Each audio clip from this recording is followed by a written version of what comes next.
அபிராமி.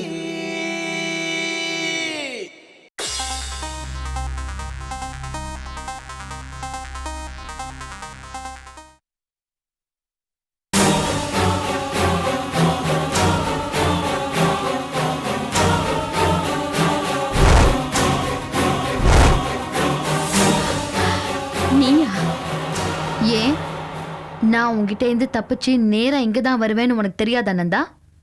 நந்தாவா? நான் கலெக்டர் சரண்யா. ச்சே, வெக்கமா இல்ல உனக்கு? எல்லாத்துக்கும் ஒரு எல்லை இருக்கு. என் பேரு, பதவி, வாழ்க்கை எல்லாத்தையும் நீ அபகரிச்சுட்டு இன்னும் என் முன்னாடி நின்னு உன்னை சரண்யான்னு சொல்லிட்டு இருக்கியா? நான் ஒண்ணு அபகரிக்கல, நீதான் எல்லாத்தையும் அபகரிச்சுட்டு எங்க எல்லாரையும் இத்தனை நாளா ஏமாத்திட்டு இருந்த. உன்னை பத்தின எல்லா உண்மைகளும் எங்களுக்கு தெரிஞ்சு போச்சு. இரு இரு இரு இரு. நான் பேச வேண்டியதெல்லாம் நீ பேசிக்கிட்டு இருக்க. என்ன பல தடவை கொல்ல முயற்சி பண்ணது, அந்த அப்பாவி அபிராமிய ஜெயிலுக்கு அனுப்புனது, இங்க வந்து என்ன மாதிரி நடிச்சுக்கிட்டு இருக்கிறது, இதெல்லாம் செஞ்சது நீதான்னு நான் தெரிஞ்சுக்கிட்டேன். நானாவது பரவாயில்ல, கோமால இருந்ததுனால என்னை சுத்தி நடந்த அராஜகத்தை பத்தி எல்லாம் தெரியாம இருந்துட்டேன். ஆனா பாவம் அந்த அபிராமி, எனக்கும் அவளுக்கும் எந்த விதமான சம்பந்தமும் இல்ல. ஆனா நீ பண்ண பாவத்துக்கு அவளை பலிகடை ஆக்கி அவளை ஜெயிலுக்கு அனுப்பிட்ட. என்ன கொல்ல முயற்சி பண்ணதுக்கு கூட உனக்கு மன்னிப்பு கிடைக்கலாம். ஆனா அபிராமிக்கு நீ செஞ்ச பாவத்துக்கு உனக்கு மன்னிப்பே கிடையாது. போதும், நீ சொல்ற கதையை கேட்டா சாத்தா வேதம் ஓதுற மாதிரி இருக்கு. இத்தனை நாள் சாத்தானோட கை ஓங்கி இருக்கலாம், ஆனா இனிமே சத்தியம்தான் ஜெயிக்க போறது. ஆமா, இங்க சாத்தா யாரு சத்தியமா யாருங்கிறது தான் பிரச்சனை. இன்னும் கொஞ்ச நேரத்துல போலீஸ் வந்துரும். அப்ப இந்த பிரச்சனைக்கே முடிவு கிடைக்கும். அதுக்கு முன்னால நீ யாரு, நீ யாருக்காக வேலை செய்யற, எதுக்காக என்ன கொல்ல வந்திருக்க, எல்லா உண்மையும் சொல்லிடு. அப்ரூவரா மாறினா தண்டனையாவது குறைய வாய்ப்பு இருக்கு. அப்ரூவரா மாற வேண்டியது அவங்க இல்ல, நீதான். உன் ஆட்டம் கிளைமேக்ஸ் நெருங்கியாச்சு. என்ன ஏமாத்திட்டேன்னு கோவம் இருந்தாலும் உன்னை நான் பாராட்டியே ஆகணும். ஒரே மாதிரி 3 பேர் இருக்கிறத தெரிஞ்சுக்கிட்டு நீ ஒரு ஆட்டம் ஆடின பாரு, சிம்பிளி சூப்பர். பை தி வே, சரண்யான்னு நீ நினைச்சு பேசிக்கிட்டு இருக்கியே, அவங்க ஆக்சுவலா அபிராமி. சூப்பர் ட்விஸ்ட் இல்ல? சரண்யாவுக்கு முன்னாலேயே நான் உன்னை பார்த்திருந்தா சூப்பரா இருந்தேன். நம்ம 2 பேருக்கும் ஜோடி பொருத்தம் பிரமாதம். மேட் ஃபார் ஈச் அதர்னு சொல்லுவாங்கல்ல, அப்படி. பட் இப்ப இருக்கிற சூழ்நிலையில நான் உன்னை உயிரோடு விட முடியாது. I am sure you understand. அப்புறம் உனக்கு ஒரு விஷயம் தெரியுமா? நீ வேணா பிறந்ததுல இருந்தே கிரிமினலா இருக்கலாம், ஆனா என் பரம்பரையே கிரிமினல். ஆனா ஒரு விஷயத்தை ஒத்துக்கிட்டே ஆகும். நான் சரண்யாவை கொல்றதுக்கு பல தடவை ட்ரை பண்ணிருக்கேன். ஆனா நீ கரெக்டா டார்கெட் பண்ணி அடிச்சிட்ட. அன்பார்ச்சுனேட்லி அதுல இன்னும் தப்பிச்சிட்டா.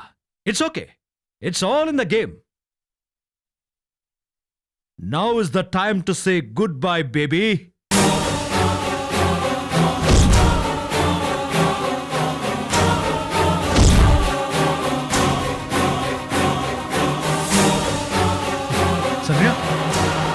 சரண்யா. ரவி, வேணாம். நீ எப்படி வந்த? நீ எப்படி வந்த? சொல்லு, நீ எப்படி வந்த? சொல்றது கேளு. வேண்டாம் சரண்யா. வேண்டாம் சரண்யா.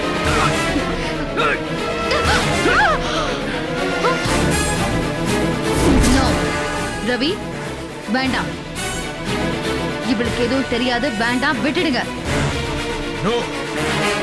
ஒரு நிரபராதி சாகிறத நீ விரும்ப மாட்டேன். வேண்டாம், நீ கிட்ட வராத. சுற்று வேணா, ஒரு அடிக்கு எடுத்து வச்ச சுற்றுவா இவள. வேண்டாம் ரவி. வேண்டாம் ரவி, நான் சொல்றத கேளுங்க. சொன்னா கேளு. ரவி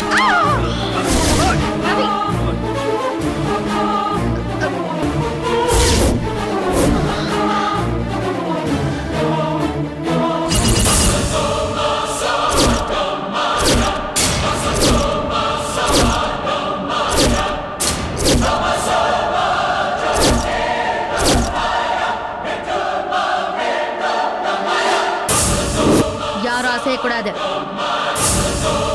நந்தா, எஸ், நந்தா. நந்தா,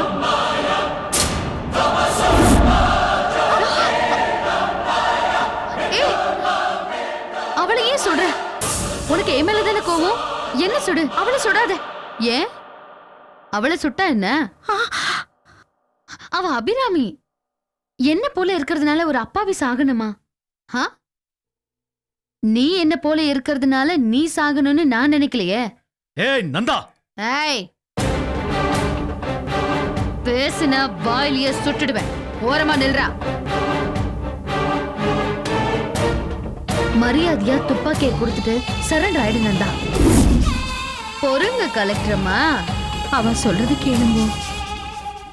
தப்பு பண்ணாதே. நான் பேசும்போது யாராவது குறுக்க பேசினா எனக்கு கோவம் வரும். கெட்ட கோவம் வரும். குற்றவாளிகளை சட்டம் சும்மா விடாது.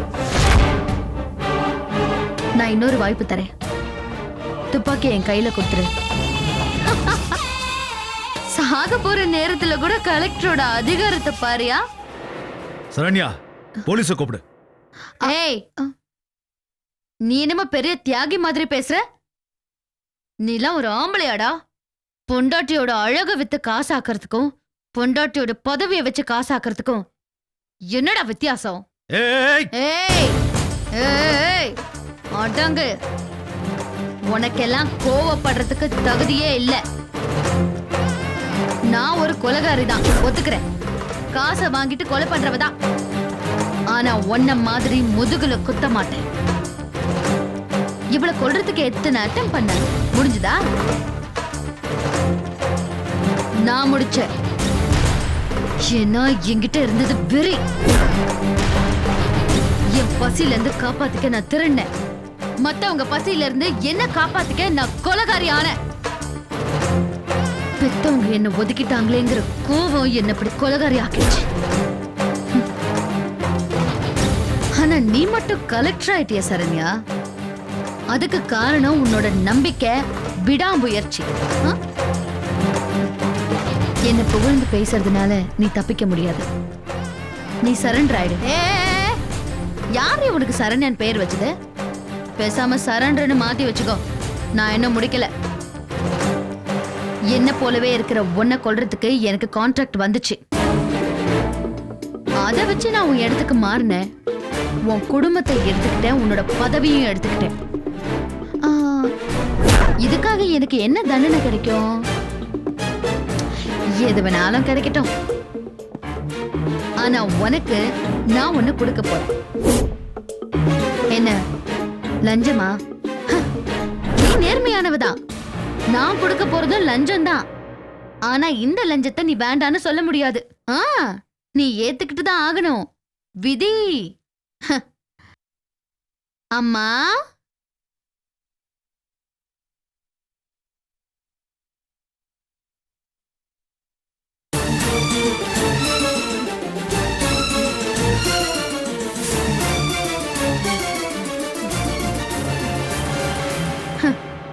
இங்கேயே ஷாக் ஆயிட்ட எப்படி? உள்ளவா, இன்னும் நிறைய இருக்கு.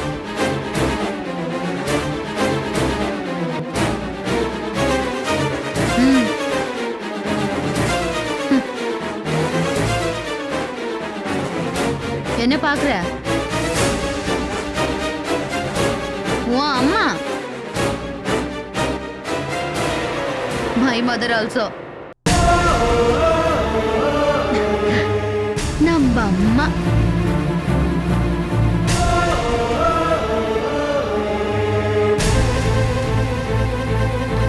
சரண்யா.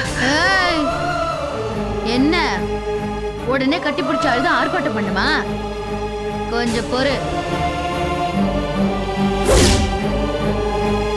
சரண்யா, நம்ம அம்மாவை சொல்ல விட்டா 25 வருஷம் பிளாஷ்பேக்க 20 நாளா சொல்லுவாங்க. நான் 2 நிமிஷத்துல சொல்றேன், கேள.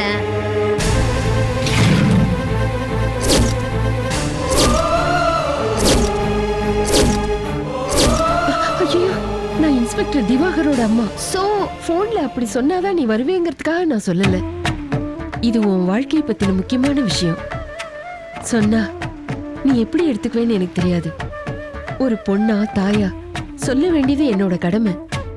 போதும், விஷயத்துக்கு வரீங்களா? நான் நல்ல வசதியான குடும்பத்தை சேர்ந்தவ. என் புருஷன் பெரிய பிசினஸ் மேன். எனக்கு 2 குழந்தை பிறந்துச்சு. அதுல 2ஆவதா பிறந்த குழந்தை செத்து போச்சு. என் நாத்தனார் தன் புருஷனை இழந்துட்டு எங்களோட தான் தங்கி இருந்தாங்க. என் பொண்ணுக்கும் அவங்களோட பையனுக்கும் கல்யாணம் பண்ணி வச்சு எங்க சொத்தெல்லாம் அபகரிக்கணும்னு திட்டம் போட்டாங்க.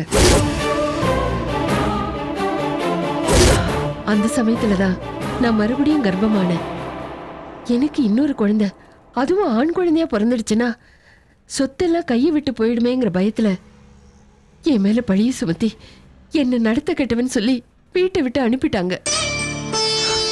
என் பொண்ணுக்கு 2 வயசு இருக்கும்போது நான் 9 மாசம் கர்ப்பிணியா அந்த வீட்டை விட்டு வெளியே வந்தேன். என்ன நடு ரோட்ல நிக்க வச்சு உங்க சோக கதை சொல்றதுக்கு தான் என்ன வர சொன்னீங்களா? எனக்கு வேற வேலை இல்லைன்னு நினைச்சீங்களா? இந்த கதையில நீயும் இருக்கம்மா. நான் 2 வயசுல விட்டுட்டு வந்தேன்னு சொன்னேன்னு பெண் குழந்தை, அது வேற யாரும் இல்லம்மா, நீதான். நீயேதான் அது. என்ன உளறீங்க? கலெக்டரா இருக்கிறவள பொண்ணுன்னு சொல்லி சொந்தம் கொண்டாடினா வசதியா வாழலான்னு பாக்குறீங்களா? ஐயோ, அதுதான் என்னோட நோக்கம்னா நான் எப்பவும் உன்னை வந்து பார்த்திருப்பேனே. திவாகர் உன்னை பத்தி அடிக்கடி ரொம்ப பெருமையா பேசிக்கிட்டு இருப்பான். அப்பவே உன் மேல தனி மதிப்பும் மரியாதையும் பாசமும் வந்துச்சு. கோயில்ல வரலட்சுமி அணியோட உன்னை பார்த்தப்பறந்தா நீ என் பொண்ணா இருக்கலாமோன்னு சந்தேகம் வந்துச்சு. சொந்த ஊருக்கெல்லாம் போய் விசாரிச்சுட்டு வந்தேன். அதுக்கப்புறம்தான் நீ என் பொண்ணுங்கிறது எனக்கு உறுதியாச்சு. இத உங்ககிட்ட சொல்லலாமா வேண்டாமான்னு 4-5 நாளா என் மனசுக்குள்ள ஒரு போராட்டமே நடந்திருக்குமா. ஆனா இதுக்கு மேல என்னால தாங்க முடியல. அதான் உன்னை போன் பண்ணி வர சொன்னேன். எத்தனை வருஷமா நீ என் மேல கோவமா தான் இருந்திருப்ப. உண்மை தெரிஞ்சதும் உன்னோட கோவம் அதிகமாகுமே தவிர கம்மியாகாது. அது எனக்கு நல்லாவே தெரியும். அன்னைக்கு யாரோ என்னவோ சொன்னாங்கிறதுக்காக உன்னை பத்தி கவலைப்படாம என் வயித்துல இருக்கிற குழந்தைய காப்பாத்தணுங்கிறதுக்காக நான் வீட்டை விட்டு வெளியே வந்தேன். ஒரு அம்மாவா என்னோட கடமையை செய்ய நான் தவறிட்டேன். பெத்த தாய் பிரிஞ்சு ஒவ்வொரு நாளும் நீ எவ்வளவு கஷ்டப்பட்டிருப்பேன்னு எனக்கு நல்லா தெரியும். உனக்கு செஞ்ச பாவத்துக்காகத்தான் நான் இப்ப தண்டனையை அனுபவிச்சுக்கிட்டு.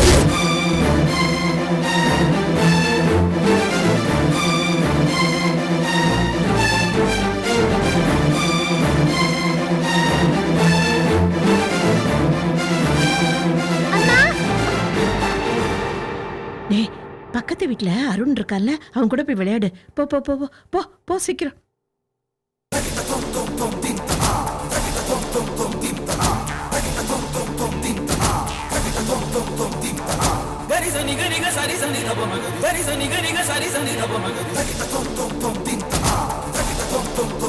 இதான் கதை. எல்லாரும் கேட்டுட்டீங்கல்ல? சரிங்க.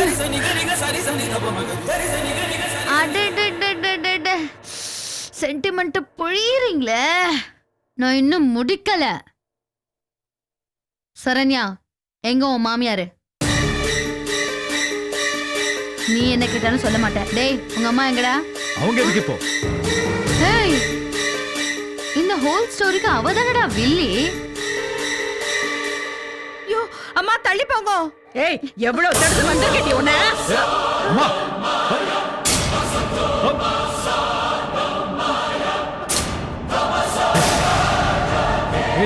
நந்தா, ஒண்ணு செஞ்சிடாத அவங்கள. நந்தா, வேண்டாம் நந்தா, விட்டுடு. இவள அம்மா, என்ன வேண்டாமா, என்ன ஒண்ணு பண்ணிடாதம்மா. சொல்றத கேளுமா, என்ன ஒண்ணு பண்ணிடாதம்மா. அம்மா வேண்டாமா. நந்தா, இனிமே யாரும் எந்த காரணத்துக்காகவும் ரத்தம் சிந்த வேண்டாம். சொல்றத கேளு, விட்டுடு அவங்கள. சிச்சோ, அவளை எதுவும் செஞ்சிடாதீங்க. சாரி.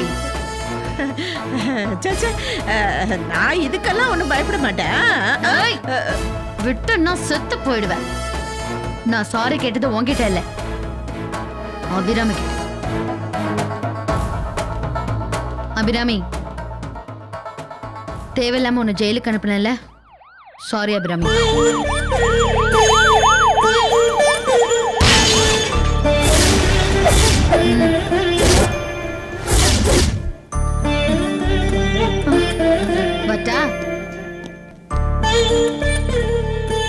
பாய்.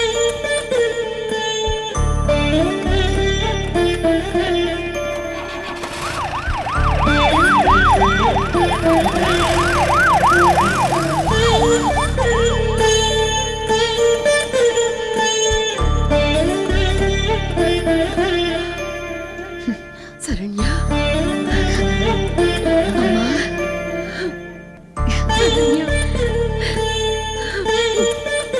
சரண்யா தள்ளி தள்ளி என் செல்லம் என் ராசாத்தி எனக்கு தெரியும் இது என் பொண்ணு நான் வளர்த்த பொண்ணு என்ன மன்னிச்சிட்டேன்லம்மா மன்னிச்சிட்டேன்னு ஒரு வார்த்தை சொல்லுமா. டேய் ரவி என் மருமக என்ன மன்னிச்சிட்டாடா நம்ம சரண்யாடா பாவம் எவ்வளவு நாள் கழிச்சு வந்திருக்கா. ஐயோ என் தங்கம் அண்ணே பாருங்க அண்ணே என்ன மன்னிச்சிட்டா நீ என்ன மன்னிச்சிட்டா. ஆமா அப்படித்தானே என்ன மன்னிச்சிட்டல்லம்மா. அப்பா சிரிக்கிறா சிரிக்கிறா என் செல்லம்.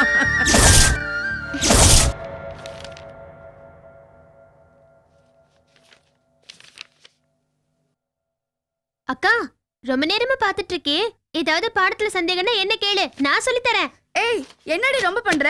என்ன வெறுப்பேத்துறதுக்காகவே இப்படி எல்லாம் பேசுறியா? அக்கா வரட்டும் உன்னை மாட்டி கொடுக்கறேன். சொல்லுங்க அண்ணி என்ன ஒண்ணும் சொல்ல மாட்டாங்க. ஒண்ணும் சொல்ல மாட்டாங்களா? அக்கா பாருங்க அக்கா வேணும்னே என்ன வம்புக்கு இழுத்துட்டு இருக்கா. ஐயோ அப்படிலாம் ஒண்ணு இல்ல நீ. பாடத்துல ஒரு டவுட் இருக்குன்னு கேட்டேன். அதுக்கு அக்கா சும்மால சொல்லி தர மாட்டேன் ஃபீஸ் கொடுன்னு கேக்குறாங்க அண்ணி. அச்சச்சோ நான் அப்படி எல்லாம் சொல்லவே இல்லக்கா. இவ போய் சொல்றா. இல்லக்கா இல்ல இவ என்ன திட்டு வாங்க வைக்கிறதுக்கு இப்படி எல்லாம் போய் சொல்றாக்கா. இல்ல அண்ணி இல்ல இவ போய் சொல்றா. உன்னை என்ன பண்ற பாரு. ஏய் நில்லுடி. ஏய் ஏய் ஏய் ஏய் இதுவாடி என்ன இது? இன்னும் சின்ன குழந்தைகள் மாதிரி இப்படி விளையாடிட்டு தான் என்ன அர்த்தம்? ஏண்டி நீயாவது அவளுக்கு சொல்லி தர வேண்டாமா? நீயும் குழந்தை மாதிரி அவளோட சேர்ந்து விளையாடிட்டு இருக்கிய. போ உள்ள போய் ஏதாவது புத்தகத்தை எடுத்து வச்சுட்டு 2 பேரும் சேர்ந்து படிங்க போங்க. ஒன்னாலதான் நான் என்ன பண்ணேன்? அப்பா போன காரியம் என்னாச்சு? ஜோசியர் தேதி குறிச்சு கொடுத்துட்டாரு. பார்த்து கேட்டம்மா. இந்த மாசம் 15ஆம் தேதி நாள் ரொம்ப நன்னா இருக்கான். அன்னைக்கே முகூர்த்தத்தை வச்சுக்கலான்னு சொல்லியிருக்கார். ரொம்ப நாள் தள்ளி போடக்கூடாதுன்னு வேண்டிகிட்டே இருந்தேன். பகவானோட பிரார்த்தம் நான் நினைச்ச மாதிரியே நடந்துருத்தோமா. தேதி கிடைச்சது பெரிய விஷயம் இல்லப்பா. நீங்க உங்க மனசை மாத்திண்டு விஜயோட கல்யாணத்துக்கு ஒத்துண்டதே பெரிய விஷயம். என்ன இருந்தாலும் இது காலம் கடந்த ஞானோதயம் தானே அபிராமி. கோபியோட தோப்பனார் பொண்ணு கேட்டு வந்தப்பவே நான் இதுக்கு ஒத்துருக்கணும். ஏதோ ஒரு மூட நம்பிக்கையை பிடிச்சிட்டு சாஸ்திர சம்பிரதாயத்து மேல பழிய போட்டு என் பொண்ணு வாழ்க்கைய நானே வீணடிச்சுட்டேன். பாவம் குழந்தை மனசுல எத்தனையோ ஆசையை வச்சுண்டு அதை என்கிட்ட சொல்லவும் பயந்துண்டு மனசுக்குள்ளேயே இத்தனை நாளா பூட்டி வச்சுருந்துருக்கா. நானும் இத்தனை நாளா அவன் மனசுக்குள்ள என்ன இருக்குன்னு தெரிஞ்சுக்காமையே இருந்துட்டேன். பரவாயில்ல விடுங்கப்பா. அதான் எல்லாம் நல்லபடியா முடிய போறதே. அம்மா அபிராமி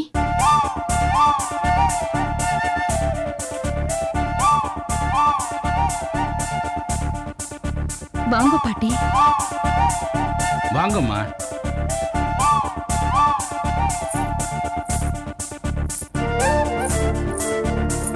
நன்னா இருக்கேல பாட்டி. இந்த ஆத்துக்குள்ள படியேறி வர்றதுக்கும் உன் முன்னாடி நின்னு பேசுறதுக்கும் எனக்கு ரொம்ப கூச்சமா இருக்குமா. உண்மை என்னவா இருந்தாலும் நான் தான் உன்னை சரியா புரிஞ்சுட்டு இருக்கணும். அம்மா அபிராமி, அவ நான் தூக்கி வளர்த்த பொண்ணு. எங்க ஆத்து மாட்டு பொண்ணு அவளை நான் தான் அழைச்சின்னு வந்தேன்னு அடிக்கடி பெருமையா பேசிட்டு இருப்பேன். ஆனா சூழ்நிலைன்னு வரப்போ நோக்குரிய மரியாதையை கொடுக்காம நான் உன்னை தப்பா புரிஞ்சுட்டேம்மா. நீ ஆத்த விட்டு வெளியே போறதுக்கும் நான் காரணமாயிட்டேன். என்ன மன்னிச்சிடுமா. உன்னை திரும்பவும் எங்க ஆத்து மகாலட்சுமியா ஏத்துண்டாதான் நான் செஞ்ச பாவத்துக்கு பிராயச்சித்தமா இருக்கும்மா. ஆத்துல எல்லாரும் உனக்காகதாம்மா காத்துட்டு இருக்கா. உன் ஆத்துக்காரனும் நாளைக்கு தான் ஃபாரின்ல இருந்து வரான். நடந்ததெல்லாம் மறந்துட்டு என்னோட கிளம்பி வாமா. நீங்க என்ன புரிஞ்சுண்டதுக்கு ரொம்ப சந்தோஷம் பாட்டி. நீங்க இப்ப பேசினது இவ்வளவு நாள் நான் அனுபவிச்ச நரக வேதனைக்கு ஓரளவு இதமா இருக்கு. ஆனா நேக்கு இவ்வளவு வேதனையை கொடுத்த நீங்களே ஒரு பெரிய நல்ல விஷயத்தையும் செஞ்சிருக்க. ஆத்த விட்டு வெளியே போய் தனியா வாழ ஆரம்பிச்ச போதுதான் நான் யாரு, என் பலம் என்னங்கிறது என்னால புரிஞ்சுக்க முடிஞ்சது. எவ்வளவு பிரச்சனை வந்தாலும் அதை மீறி முன்னேறது தான் முக்கியங்கிற தெளிவும் வந்திருக்கு. நானே ஒரு புது மனுஷியா பிறந்த மாதிரி எனக்கு தோன்றுது. கொஞ்ச நாள்ல நான் வாழ்க்கையை பத்தி நிறைய கத்துக்கிட்டேன் பாட்டி. திரும்பவும் நான் பழைய அபிராமி அவங்க அத்துக்கு வந்தா நான் கத்துண்ட பாடத்துக்கு நானே துரோகம் பண்ற மாதிரி ஆயிடும். நானே என்னை மறுபடியும் தொலைக்க விரும்பல. என்னை இப்படியே விட்டுடுங்க.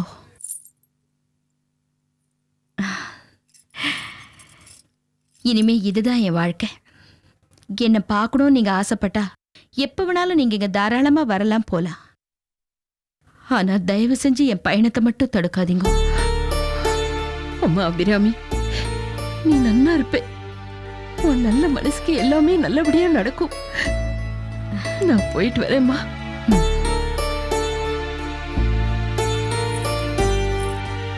அபிராமி, இப்ப நான் உன்னை நன்னா புரிஞ்சுனுட்டேம்மா. உன்னை பொண்ணா பெற்றதுக்கு நான் ரொம்ப பெருமைப்படுறேன்டா.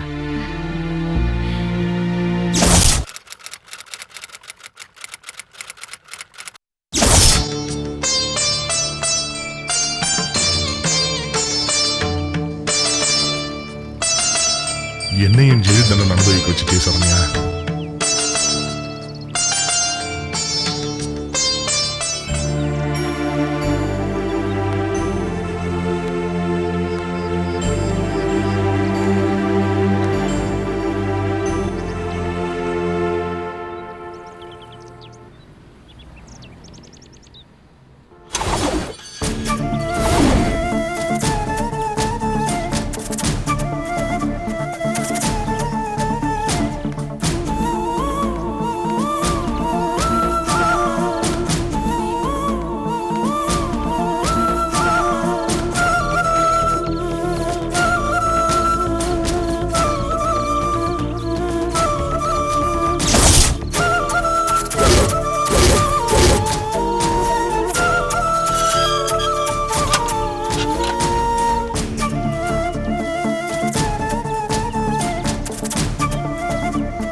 Thank you.